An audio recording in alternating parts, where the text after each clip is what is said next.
alma mater for me because I work here as DRM. Coming to this today's topic, you people are basically our hands. As DRM told that Railway Board makes policy, headquarter makes the detailed instruction how to implement that policy or instructions, technical guidance, and you are the people who are implementing that. So you are basically our hands.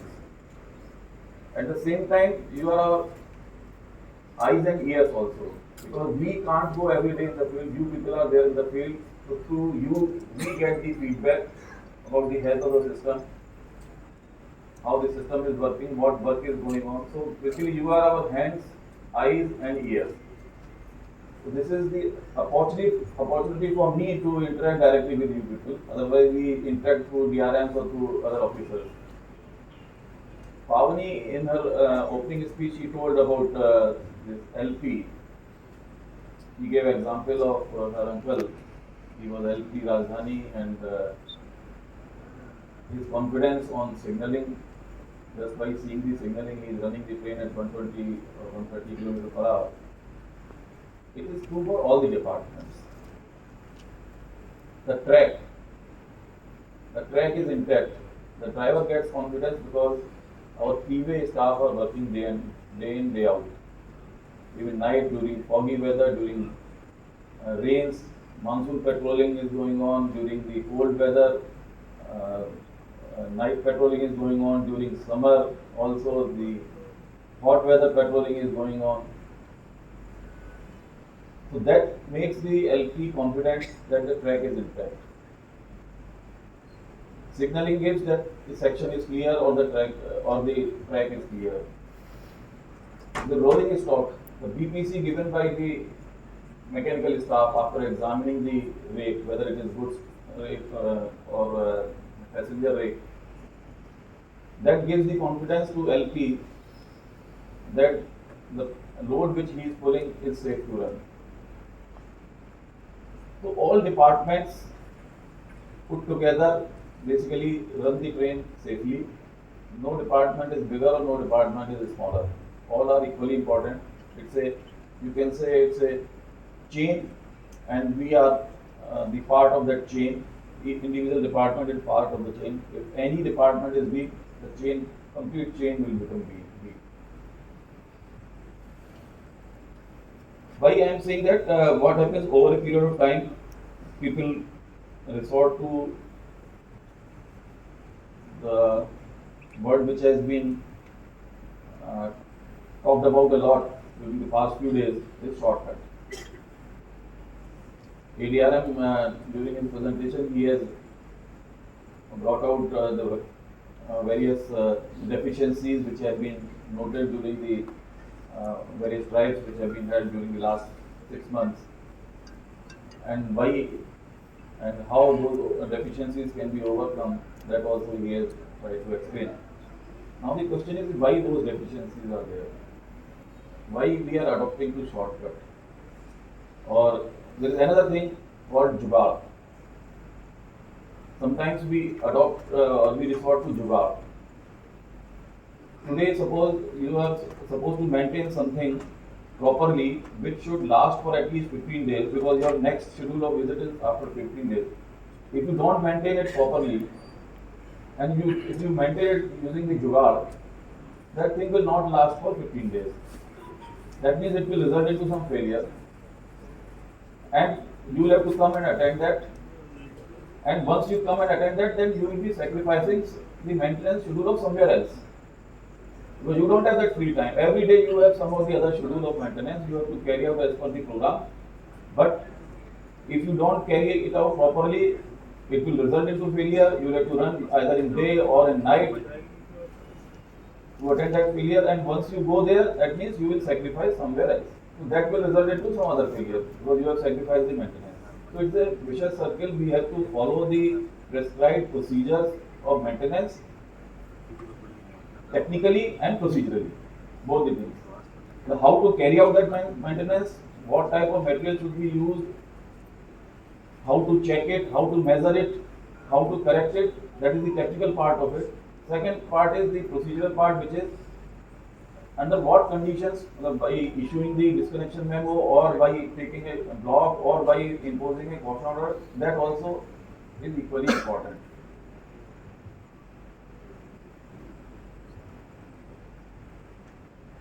See, what happens, uh, we try to make our life comfortable. It's not that, for example, you want block, engineering people want block, and operating department is not giving block. But sometimes engineering people still carry out the work. Why? Because they don't want to wait. Suppose the block is not available today, you don't want to come tomorrow, you want to finish it off today also itself, because you feel it will be again uncomfortable to come here, so it is better I do it even if it is not permitted by station master or by the controller. Similarly, S&T staff also. He wants disconnection to carry out some maintenance that is not allowed because of any reasons. Then, just to avoid coming next time, he will carry out the work without issuing the disconnection memo. But the purpose is to make his life comfortable. The operating department, who is supposed to grant disconnection memo, who is supposed to grant block, they find comfort in running the trains. They feel that train should run, whether things are being maintained or not, because they are not responsible. If those things are not maintained properly and they result into failure, the detention will be booked on the department account, not on operating account, first thing. Second thing is, that department person will have to run to attend the failure, not the operating staff. So today, all department supervisors and staff are here, frontline staff are here.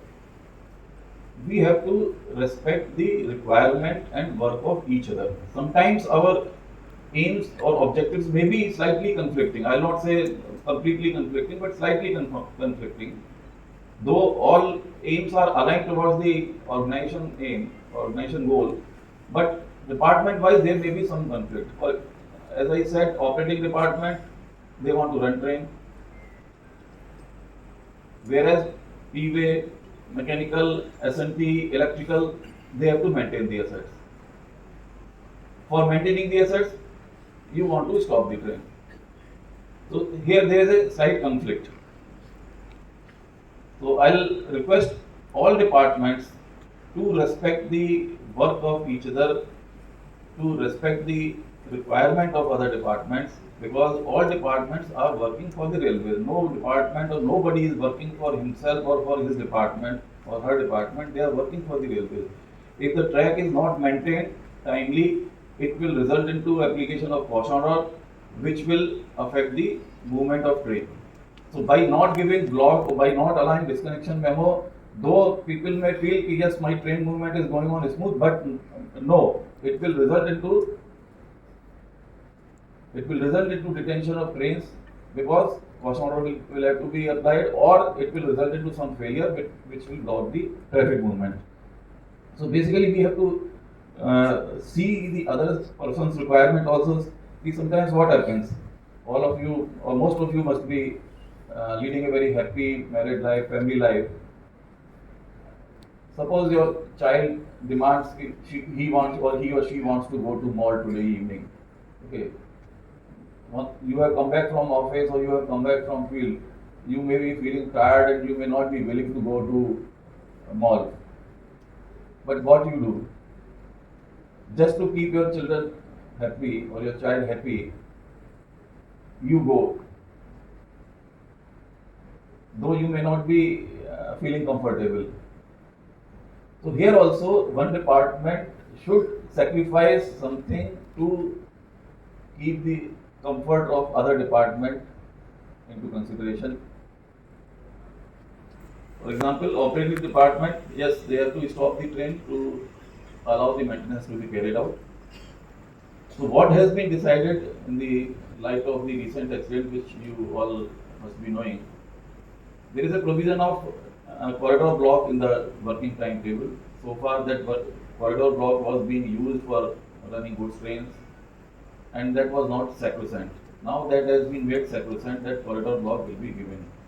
Uh, Weekly program will be made, and since block results into stoppage of trains, so we have to maximize the use of that block so that we get the maximum output.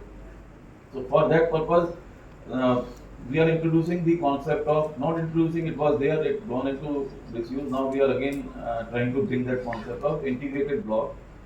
So the requirement of engineering, SMT and electrical will be taken, consolidated, and then it will be issued as a program, so that in a particular section, when engineering is carrying out the work, in the shadow other departments can also carry out the work. Otherwise what happens, morning somebody gets up and then he decides, okay, today he'll go there and then we'll carry out the work.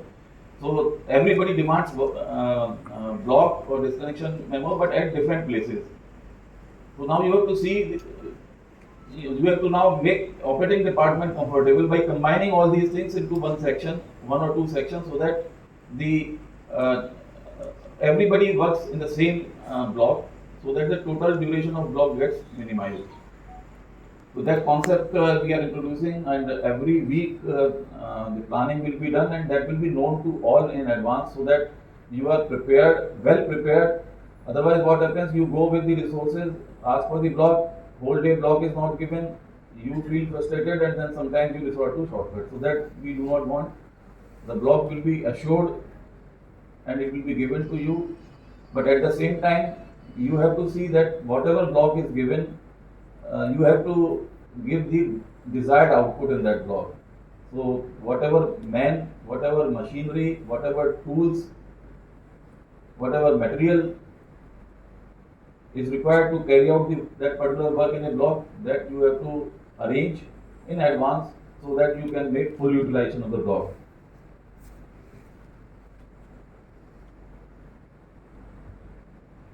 We have supervisors here, and then staff also, technicians, and group D staff is also there.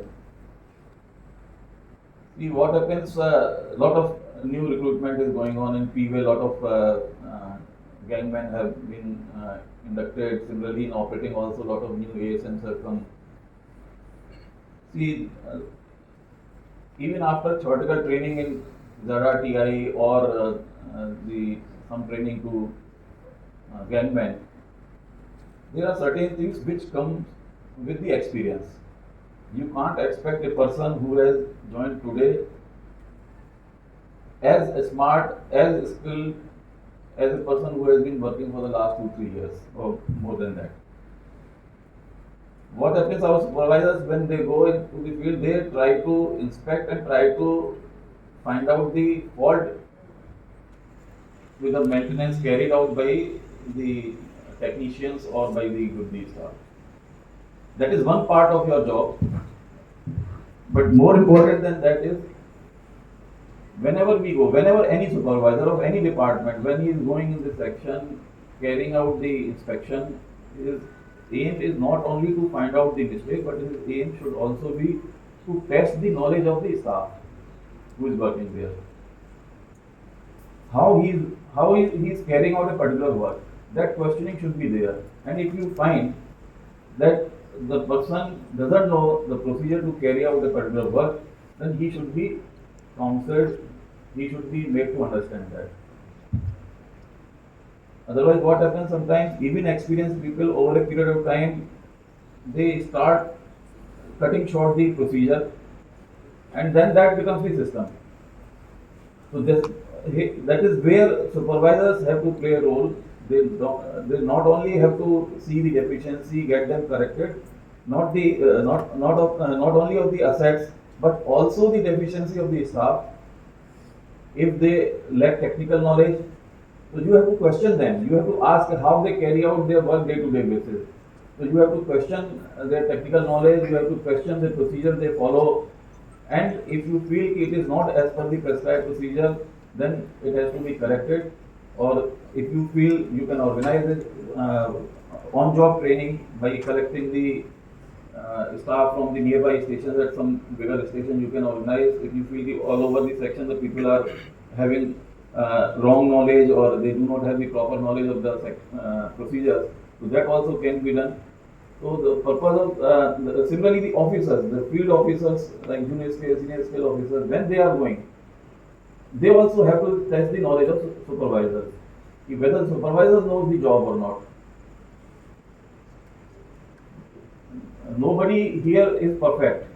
Everybody will have some or the other deficiencies. So it is a complete chain, right from top to bottom. Whenever anybody goes for the inspection, he has to not only see the quality of maintenance, quality of asset, he has also to see the knowledge. Then only you will become confident. Yes, in my absence, this person will carry out the work to the satisfaction or as per the prescribed procedure. Otherwise, if you don't test his knowledge, then you are not confident. And unless you are not confident, the LP who is running the train will not be confident. So it's a complete chain. The field staff has to be checked by the supervisor. Supervisor's knowledge has to be checked by the junior officers. Junior officers' knowledge has to be tested by the senior officers. We also, when joined railways, we all must have learned either from our seniors. Why should I use either? From our seniors as well as from our juniors. Because theoretical knowledge is at one place, but practical knowledge has got no replacement. So you have to learn from your seniors, you have to learn from your juniors also. So whenever you go to the section, carry out the inspection, because I have seen the station master is carrying out some mistakes while filling up the data or filling up the TSR register. The TI goes, he will simply tick mark everything, sign it. So then what is the purpose of inspection? Purpose of inspection is not to count the number of inspection and then keep the record. I have carried out so many inspections. The inspection should be purposeful. So everybody has to play a role in that. So the final thing is that there is no money shortage for the material. That assurance has been given by Railway Board, because earlier there was a problem, we were not having sufficient funds for procurement of material. Railway Board has given assurance. Based on that, I also give assurance that there is no shortage of money for purchasing the material for maintenance purpose.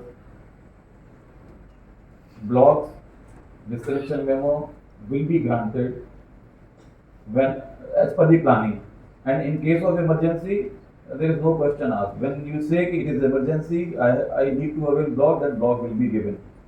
But for the plant maintenance, block planning will be done, and according to that planning, the blocks will be granted. So carry out the maintenance as per the schedule, so that you also sleep comfortably in the night, and the passengers who are traveling over that track, over that signaling system, over that yard, they also feel confident. Yes, we are in railways, Indian Railways, we will reach home safely. So there is no shortage of money, no shortage of block. Yes, it will result into some the loss of punctuality and all those things. That we will see how we can manage that. But the first priority is to carry out the maintenance safely as per the procedure, and technically also completely. So that if a asset requires 15 days maintenance, a schedule of 15 days, that asset should not fail in 14 days. Before you come to that as per the schedule for the next visit, before that it should not fail. So if now we'll have interactive section. So if you have any doubt or any query or any thing, so you can discuss with us. But the bottom line is this: all what you want will be made available to you from our side, and what you are supposed to do, carry out the maintenance safely as per the procedure and technically sound, so that it doesn't fail. That's all. Thank you.